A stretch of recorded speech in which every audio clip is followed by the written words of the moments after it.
अब मोदी जी के नेतृत्व में जो सरकार है, उन्होंने एक वक्फ अमेंडमेंट करने का बिल लेके आए, तो वो कैसे असंवैधानिक हो सकता है? इसका मतलब आप कोई अच्छा पहल हम करेंगे, उसका विरोध करेंगे, ये एक धारणा बन गई विपक्ष की। जो इंक्रोचमेंट है वो हटने के बाद जो इनकम बढ़ेगी वक्फ की, वो तो गरीब मुसलमानों के ही काम आएगी ना, एजुकेशन और रिसर्च के लिए। कांग्रेस का एक एजेंडा है तुष्टीकरण का, दूसरा वोट बैंक की राजनीति। अगर वक्फ में अगर ट्रांसपेरेंसी आएगी, वक्फ में अगर पारदर्शिता आएगी, तो सबसे ज्यादा गरीब मुस्लिम समाज के लोगों को फायदा होगा। हरियाणा में जिस तरह से भारतीय जनता पार्टी ने हरियाणा बनने के बाद ये पहला अवसर है जब तीसरी बार लगातार किसी सरकार को अवसर दिया हरियाणा की जनता। सीसी का मुद्दा तो जब संविधान सभा में इसकी चर्चा हुई तब भी बाबा साहब भीमराव अम्बेडकर जी ने इस मुद्दे को उठाया था। उस समय जो भी नीतिकार, रणनीतिकार या जिनके हाथ में सत्ता की चाबी थी, उन्होंने इसको कहा डेफर करो, आगे देखेंगे। फिर सुप्रीम कोर्ट ने भी कई बार बोल दिया, और अब आपके गोवा में लागू ही है। उत्तराखंड ने भी बहुत अच्छी पहल की है और राज्य भी प्रयास इसमें कर रहे हैं, और हमारे लॉ कमीशन ऑफ इंडिया के पास मामला है और मुझे लगता है कि जल्दी रिपोर्ट भी आएगी।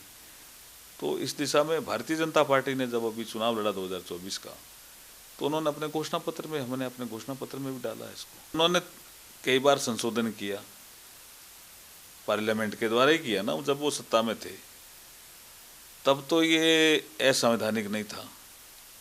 अब मोदी जी के नेतृत्व में जो सरकार है, उन्होंने एक वक्फ अमेंडमेंट करने का बिल लेके आए, तो वो कैसे असंवैधानिक हो सकता है? वो कह रहे हैं संसद को क्या पावर है, तो पहले कैसे किया?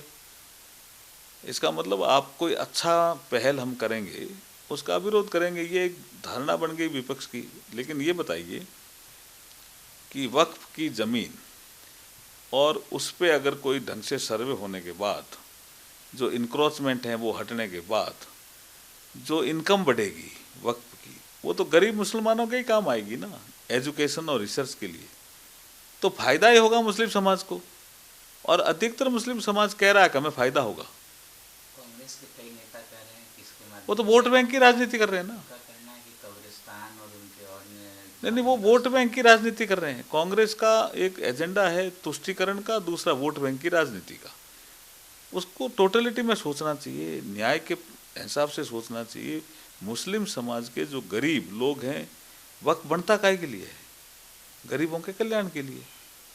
तो अगर वक्फ में अगर ट्रांसपेरेंसी आएगी, वक्फ में अगर पारदर्शिता आएगी, तो सबसे ज़्यादा गरीब मुस्लिम समाज के लोगों को फायदा होगा। हरियाणा में जिस तरह से भारतीय जनता पार्टी ने हरियाणा बनने के बाद ये पहला अवसर है जब तीसरी बार लगातार किसी सरकार को अवसर दिया हरियाणा की जनता ने, और इसका प्रभाव जो है महाराष्ट्र में भी पड़ेगा और इसका प्रभाव झारखंड में भी पड़ेगा। और आप निश्चित मानिए कि भारतीय जनता पार्टी महाराष्ट्र में भी और झारखंड में भी सरकार बनाएगी। आप देख रहे हैं सौगंध टीवी, सौगंध वतन की।